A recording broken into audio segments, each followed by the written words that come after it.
Hello friends, welcome back to Mansi study channel. दोस्तों, आज है 2 जुलाई 2024 और 2 जुलाई 2024 से रिलेटेड करंट अफेयर्स के जितने भी क्वेश्चन बन सकते हैं आज की क्लास में सारे क्वेश्चन को कवर करेंगे और हर क्वेश्चन से रिलेटेड इंपॉर्टेंट पॉइंट भी मैं आपको बताऊंगी। तो आप लोग पूरा क्लास बहुत ध्यान से देखिएगा। और दोस्तों, ये क्लास आपकी मॉर्निंग सुबह 7 AM पे डेली लाइव आती है। आप सभी लोग सुबह 7 बजे इस क्लास के लिए तैयार रहा करिए। इससे आपकी तैयारी करंट अफेयर्स में बेहतर होने वाली है और आगे आने वाले सभी एग्जाम में आप लोग करंट अफेयर से रिलेटेड जितने भी टाइप के क्वेश्चन एग्जाम हॉल में पूछे जाते हैं, आप उन सभी टाइप के क्वेश्चन का आंसर बहुत इजीली दे पाएंगे। तो चलिए आगे बढ़ते हैं और आज का पहला क्वेश्चन देखते हैं। आज का पहला क्वेश्चन लिखा है, हाल ही में उत्तर प्रदेश सरकार ने किस जिले में बायोप्लास्टिक पार्क स्थापित करने का निर्णय लिया है? Recently, the government of Uttar Pradesh has decided to set up a bioplastic park in which district? First option है मथुरा में, सेकेंड ऑप्शन है आगरा में, थर्ड ऑप्शन है लखीमपुर खीरी में या फोर्थ ऑप्शन है सहारनपुर में।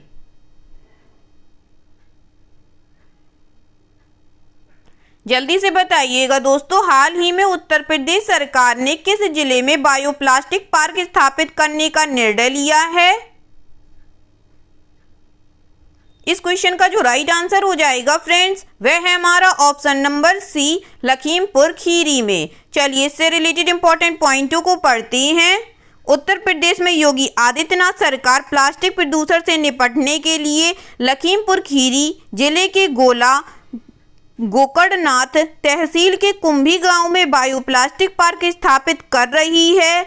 1000 हेक्टेयर में फैली और 2000 करोड़ रुपए की लागत वाली इस परियोजना को बलरामपुर चीनी मिल द्वारा विकसित किया जाएगा, जिसमें UPIDA नोडल एजेंसी होगी। अच्छे स्रोतों से बने बायोप्लास्टिक जल्दी विघटित होते हैं, जो पेट्रोलियम आधारित प्लास्टिक के लिए एक पर्यावरण अनुकूल विकल्प प्रदान करते हैं। ठीक है दोस्तों, चलिए आगे बढ़ते हैं और नेक्स्ट क्वेश्चन देखते हैं।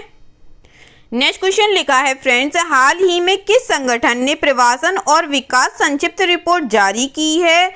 विच organisation recently released the migration and development brief report? First option है विश्व बैंक ने, सेकेंड ऑप्शन है IMF ने, थर्ड ऑप्शन है UNDP ने या फोर्थ ऑप्शन है UNEP ने।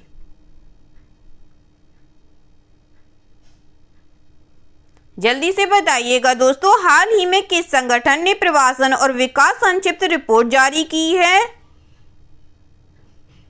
इस क्वेश्चन का जो राइट आंसर हो जाएगा फ्रेंड्स, वह है हमारा ऑप्शन नंबर ए, विश्व बैंक ने। चलिए इस क्वेश्चन से रिलेटेड इंपॉर्टेंट पॉइंटों को पढ़ते हैं।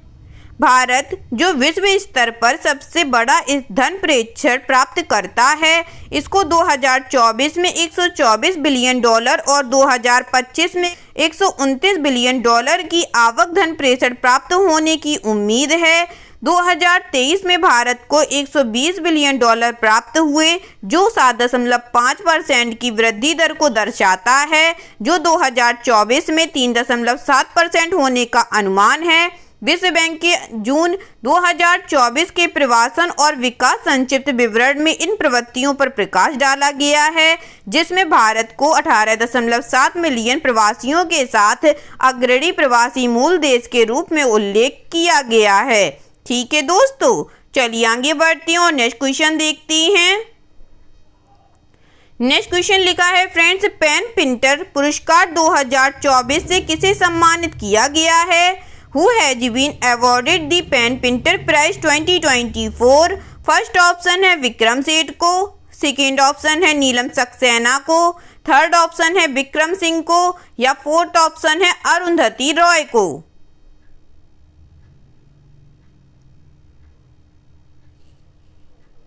बताइएगा दोस्तों, पेन पिंटर पुरस्कार 2024 से किसे सम्मानित किया गया है? इस क्वेश्चन का जो राइट आंसर हो जाएगा दोस्तों, वह है हमारा option number D, Arundhati Roy को। चलिए इससे रिलेटेड इंपॉर्टेंट पॉइंटों को पढ़ते हैं। बुकर पुरस्कार विजेता अरुंधति राय को उनकी साहसी लेखन के लिए 2024 का पेन पिंटर साहित्यिक पुरस्कार दिया गया है। यह सम्मान दिल्ली के उपराज्यपाल द्वारा गैरकानूनी गतिविधि रोकथाम अधिनियम के तहत उनके खिलाफ मुकदमा चलाने की मंजूरी दिए जाने के कुछ समय बाद दिया गया है। पुरस्कार समारोह अक्टूबर में लंदन में आयोजित किया जाएगा। पिछले विजेताओं में सलमान रुश्दी और मार्गरेट एटवुड शामिल हैं। 2009 में स्थापित पेन पिंटर पुरस्कार यूके, आयरलैंड या राष्ट्रमंडल के असाधारण अंग्रेजी भाषा के लेखकों को मान्यता देता है। ठीक है दोस्तों, चलिए आगे बढ़ते हैं और नेक्स्ट क्वेश्चन देखते हैं। नेक्स्ट क्वेश्चन लिखा है फ्रेंड्स, हाल ही में किस देश ने 2030 से पशुधन उत्सर्जन पर दुनिया का पहला कार्बन टैक्स लागू करने की योजना की घोषणा की है? Recently which country has announced plans to implement the world's first carbon tax on livestock emission starting in 2030? First option है भारत, सेकेंड ऑप्शन है डेनमार्क, थर्ड ऑप्शन है ऑस्ट्रेलिया, फोर्थ ऑप्शन है न्यूजीलैंड।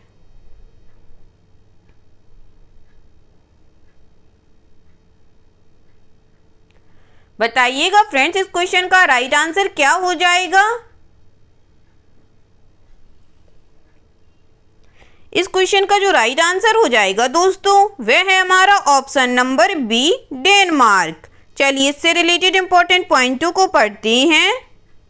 डेनमार्क 2030 में पशुधन पर दुनिया का पहला उत्सर्जन कर लागू करेगा, जो गायों, सुअरों और भेड़ों से निकलने वाली ग्रीन हाउस गैसों को लक्षित करेगा। किसानों को शुरू में CO2 के बराबर प्रति मीट्रिक टन $43 का भुगतान करना होगा, जो 2035 तक बढ़कर $108 हो जाएगा। हालांकि 60% कटौती से प्रभावी दरें 2030 में 17 प्रति मीट्रिक डॉलर टन और 2035 में $43 हो जाएंगी। ठीक है दोस्तों, चलिए आगे बढ़ते हैं और नेक्स्ट क्वेश्चन देखते हैं। नेक्स्ट क्वेश्चन लिखा है फ्रेंड्स, हाल ही में खबरों में रहा पल्लीकरनई मार्शलैंड किस राज्य में स्थित है? Pallikaranai marshland recently seen in news is located in which state? First option है आंध्र प्रदेश, सेकेंड ऑप्शन है कर्नाटक, थर्ड ऑप्शन है केरल, फोर्थ ऑप्शन है तमिलनाडु।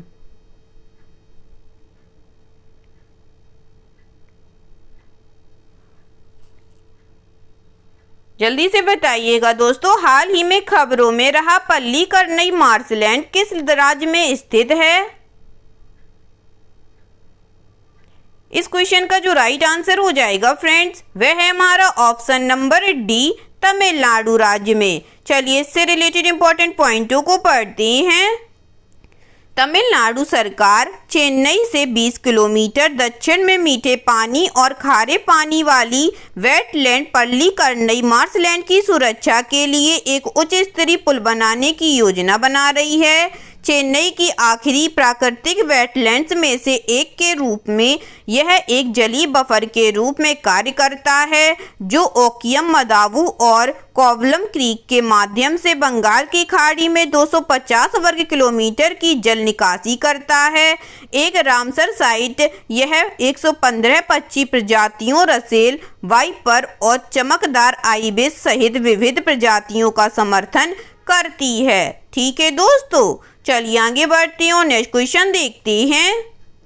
नेक्स्ट क्वेश्चन लिखा है फ्रेंड्स, हाल ही में खबरों में रहा बन्नेरघट्टा जैविक उद्यान किस राज्य में स्थित है? Bannerghatta biological park recently seen in news is located in which state? First option है कर्नाटक में, सेकेंड ऑप्शन है मध्य प्रदेश में, थर्ड ऑप्शन है उड़ीसा में या फोर्थ ऑप्शन है केरल में।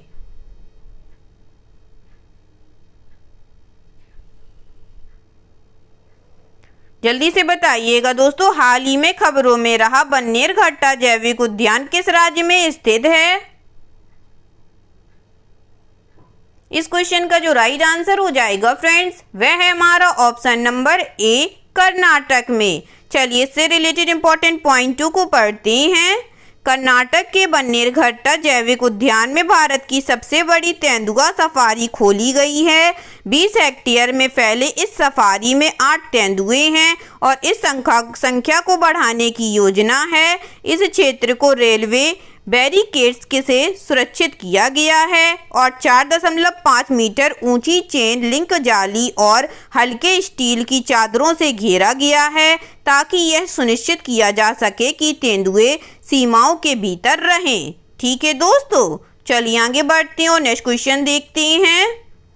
नेक्स्ट क्वेश्चन लिखा है फ्रेंड्स, हाल ही में पहला अंतर्राष्ट्रीय डेयरी फेडरेशन एशिया प्रशांत शिखर सम्मेलन कहाँ आयोजित किया गया है? Recently, where was the first International Dairy Federation Asia Pacific Summit held? First option है वाराणसी उत्तर प्रदेश में, सेकेंड ऑप्शन है इंदौर मध्य प्रदेश में, थर्ड ऑप्शन है कोच्चि केरल में, फोर्थ ऑप्शन है कोलकाता पश्चिम बंगाल में।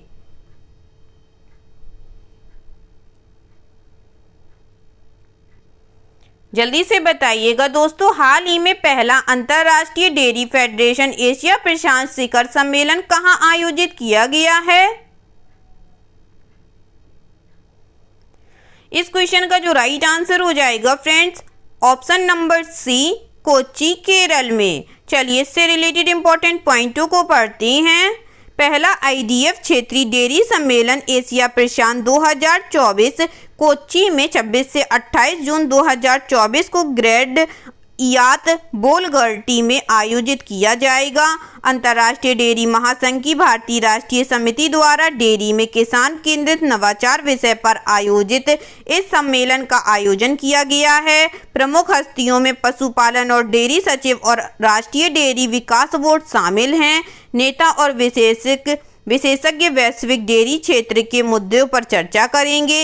इस कार्यक्रम में 22 प्रदर्शनी मंडपम और 17 स्टार्टअप शामिल हैं जो डेयरी फार्म प्रसंस्करण उपकरण और संबंधित तकनीकों का प्रदर्शन करेंगे। ठीक है दोस्तों, चलिए आगे बढ़ते हैं और नेक्स्ट क्वेश्चन देखते हैं। नेक्स्ट क्वेश्चन लिखा है फ्रेंड्स, हर वर्ष किस दिन को सूक्ष्म लघु और मध्यम उद्यम दिवस के रूप में मनाया जाता है? Which day is observed as micro, small and medium enterprises day every year? First option है 26 जून को, सेकेंड ऑप्शन है 27 जून को, थर्ड ऑप्शन है 28 जून को, फोर्थ ऑप्शन है 29 जून को।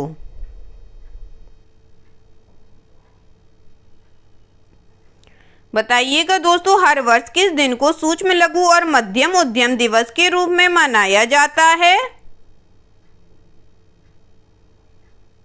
इस क्वेश्चन का जो राइट आंसर हो जाएगा फ्रेंड्स, वह है हमारा ऑप्शन नंबर बी, 27 जून को। चलिए इससे रिलेटेड इंपॉर्टेंट पॉइंटों को पढ़ते हैं। 2017 से 27 जून को सूक्ष्म लघु मध्यम उद्यम दिवस के रूप में मनाया जाता है, जो आर्थिक विकास और रोजगार में इस क्षेत्र की भूमिका को मान्यता देता है। MSME वैश्विक स्तर पर 90% व्यवसायों, 60 से 70% रोजगार और 50% GDP के लिए जिम्मेदार है। संयुक्त राष्ट्र महासभा ने 6 अप्रैल 2017 को MSME दिवस की स्थापना की। 2024 का विषय है MSME और SDG है, जो 2030 तक सतत विकास लक्ष्यों को प्राप्त करने पर केंद्रित है। ठीक है दोस्तों, चलिए आगे बढ़ते हैं और नेक्स्ट क्वेश्चन देखते हैं। नेक्स्ट क्वेश्चन लिखा है फ्रेंड्स, हाल ही में भारत के पहले Chadwick house navigating audit heritage संग्रहालय का उद्घाटन किस स्थान पर किया गया है? Recently the India's first Chadwick house navigating audit heritage museum has been inaugurated at which place? First option है जयपुर में, सेकेंड ऑप्शन है शिमला में, थर्ड ऑप्शन है लद्दाख में, फोर्थ ऑप्शन है चंडीगढ़ में।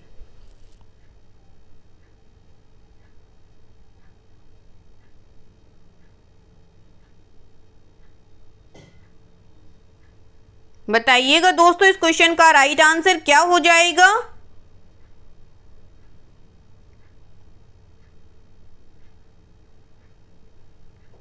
इस क्वेश्चन का जो राइट आंसर हो जाएगा फ्रेंड्स, वह है हमारा ऑप्शन नंबर बी, शिमला में। चलिए इससे रिलेटेड इंपॉर्टेंट पॉइंटों को पढ़ते हैं। 164 वर्षों के बाद भारत के नियंत्रक एवं महालेखा परीक्षक ने शिमला के चैडविक हाउस में अपना पहला संग्रहालय खोला। CAG GC मुर्मू द्वारा उद्घाटन किया गया। यह संग्रहालय भारत की संघीय लेखा परीक्षा विरासत को दर्शाता है। चैडविक हाउस, जहां महात्मा गांधी 1946 के कैबिनेट मिशन के दौरान रुके थे, इन्होंने 1950 में भारतीय लेखा परीक्षा और लेखा सेवा परिवीक्षार्थियों के लिए पहला प्रशिक्षण विद्यालय भी खोला था। प्रदर्शनी में चाणक्य द्वारा अर्थशास्त्र लिखा जाना भी शामिल है। ठीक है दोस्तों, चलिए आगे बढ़ते हैं और आज का लास्ट क्वेश्चन देखते हैं। आज का लास्ट क्वेश्चन लिखा है फ्रेंड्स, हाल ही में कौन सा देश अंतर्राष्ट्रीय सौर गठबंधन में शामिल होने वाला 100वां पूर्ण सदस्य बन गया है? Recently, which country has become the 100th full member to join the International Solar Alliance?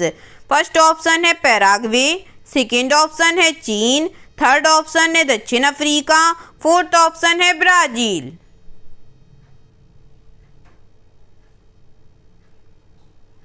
जल्दी से बताइएगा दोस्तों, हाल ही में कौन सा देश अंतर्राष्ट्रीय सौर गठबंधन में शामिल होने वाला 100वां पूर्ण सदस्य बन गया है? इस क्वेश्चन का जो राइट आंसर हो जाएगा दोस्तों, वह है हमारा ऑप्शन नंबर ए, पैराग्वे देश। चलिए इससे रिलेटेड इंपॉर्टेंट पॉइंटों को पढ़ते हैं। पैराग्वे नई दिल्ली में आधिकारिक तौर पर अपना अनुसमर्थन पत्र सौंपकर अंतर्राष्ट्रीय सौर गठबंधन का 100वां पूर्ण सदस्य बन गया है। 2015 के COP21 के दौरान भारत और फ्रांस द्वारा सह स्थापित ISA वैश्विक सौर ऊर्जा परिनियोजन को बढ़ावा देता है। गठबंधन में अब 119 हस्ताक्षरकर्ता हैं, जिनमें से 100 अनुसमर्थित सदस्य हैं। ISA का उद्देश्य व्यापक और ऊर्जा अपनाने के माध्यम से पेरिस जलवायु समझौते को लागू करना है। ठीक है दोस्तों, आई होप आज के सभी क्वेश्चन आप लोगों को बहुत अच्छे लगे होंगे फ्रेंड्स, और सभी क्वेश्चन से रिलेटेड इंपॉर्टेंट पॉइंट के नोट्स भी आप लोगों को बहुत अच्छे से समझ में आए होंगे। एग्जाम के नज़रिए से दोस्तों क्लास बहुत हेल्पफुल रही होगी आप लोगों के लिए। अगर आपको क्लास अच्छी लगी और सारे फैक्टों को आप लोगों ने अच्छे से समझा हो तो प्लीज़ इस क्लास को लाइक कीजिएगा, शेयर कीजिएगा और आपके अपने चैनल मानसी स्टडी चैनल को सब्सक्राइब कीजिएगा। थैंक यू सो मच दोस्तों।